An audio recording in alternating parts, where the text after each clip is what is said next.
ఇంకా చేవెళ్ళ బస్సు ప్రమాదం నిన్న జరిగింది. ఈ బస్సు ప్రమాదానికి కారణం ఎవరు అంటే అధికారులు ఫిట్‌నెస్ సర్టిఫికేట్లు చూడకపోవడము, స్పీడ్ లాకులు చేయకపోవడము, ఆ తర్వాత వాళ్ళకు ఆల్కహాల్ ఉన్న డ్రైవర్లు తాగి నడుపుతున్నారా, తాగకుండా నడుపుతున్నారా అని చెక్ చేయకపోవడము అనేది అధికారుల తరపున ఉంటే, ప్రభుత్వము ఆ గుంతలను పూడ్చివేయడము, రోడ్లను వేయడము, విస్తరణ చేయడము ఇట్లాంటిది ప్రభుత్వం డ్యూటీ. ఇంకా డ్రైవర్లు అతి వేగము, వాళ్ళు ఇష్టం వచ్చినట్టు నడపడం అనేది ఈ 3 అంశాల మీద పోల్ నిర్వహిస్తే ఎక్కువ మంది అధికారులు లంచాలు తినడం వలన ఈ ప్రమాదాలు జరుగుతున్నాయి.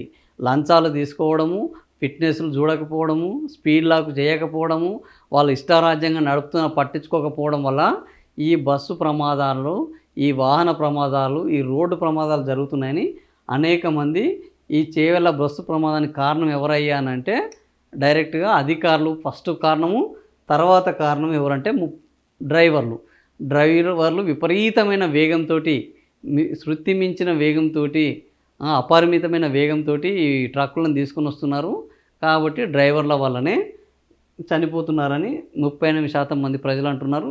సో ఈ రకంగా ప్రజలు వాళ్ళ యొక్క అభిప్రాయాలను ఎప్పటికప్పుడు ఈ పోల్స్ ద్వారా తెలియజేస్తున్నారు.